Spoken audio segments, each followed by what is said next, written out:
første gang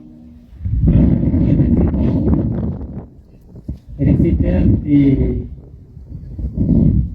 på det viset på torvet i Kristiansand.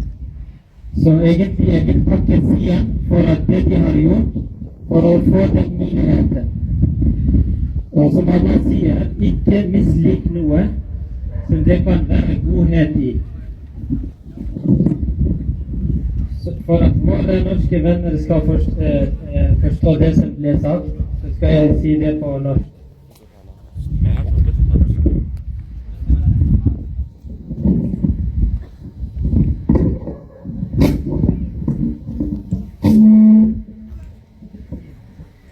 Vi vellingerne deres i jordelivet, og i det hinsidige. Og for dere det alle de velsignelsene som hjertet deres måtte begjære, i det, og for dere alt det dere ber om. Dere alt det dere ber om, tilgjengelig i det. En bevertning fra ham, Herren, som mest tilgivende, evig nåderik. Hvem kan være mer behagelig i talen enn den som inviterer til Allah og handler rettskaffen og sier, sannelig jeg en av de underdanige til Allah og sendebudet ham. Og det gode og det onde kan ikke være like. Bortvis det onde på den måten som best, sånn at den du var i gjensidig fiendenskap med, blir som en hjertevarm venn. Men denne særevnen blir tildelt kun dem som viser tålmod. Da det viktig at vi viser tålmodighet, også i sånne situasjoner.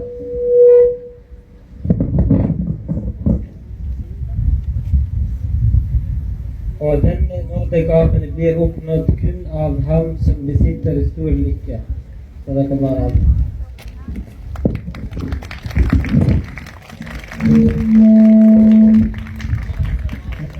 Okay. Tusen takk alle sammen.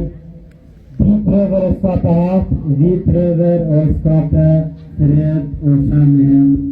Gå igjen, vær glad i hverandre, vær glad i byen vår, vær glad i barna deres. Og assalamu alaikum wa rahmatullah. Tusen takk.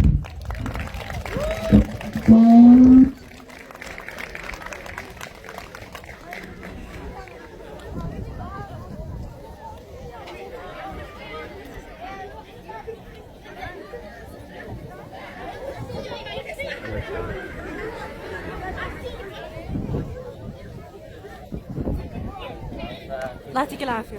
جنن الميكروفون.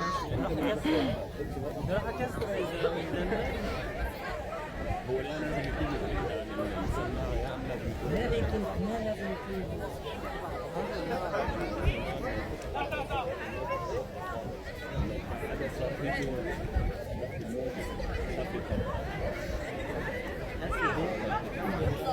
ما كان شيء شيء سريع كان اليومين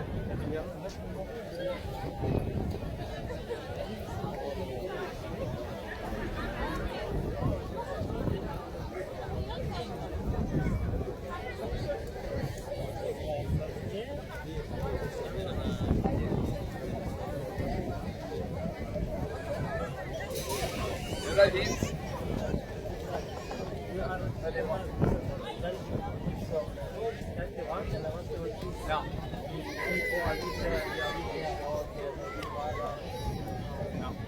Men jeg er veldig glad for at det kan være vi står sammen. Vi må jo vise det velsynet, og dette her veldig fint. Se så mange folk som går. Det er mange folk, det er godt å høre det. Og veldig fint at du tenkte respekt rundt det, men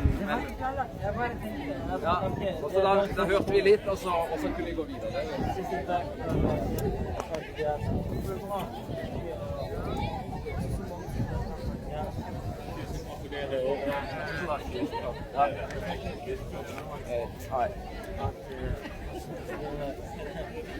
Og alt det som ble sagt i dag, så fint. Og vi må bare ja, det som jeg synes er litt trist, det er litt at når vi da står der i går, ikke senere, så er det at han blir vist bort. Altså er det han som på en måte blir nyhet. Ikke sant? I stedet for at de kan skrive noe om ja, at vi står der og snakker sammen. Og så er det viktige ting å si. Det at vi må sette oss ned og snakke sammen.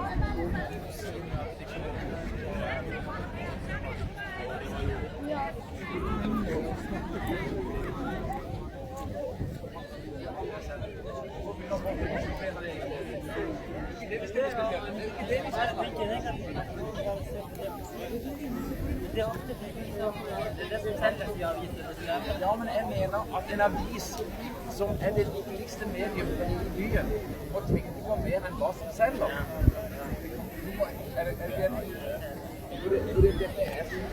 Dette handler om hva som lever blant folk, og det som kommer ut i avisen, både form og tanken. Det handler om at han blir urettferdig behandlet, for eksempel. Så snur du an på hodet, synes jeg da. Det har aldri skjedd før. Har det skjedd før? Jeg tror ikke det har skjedd før. Veldig bra. Så just to use levende og gjøre mange ting. Det er bra. Det er veldig bra.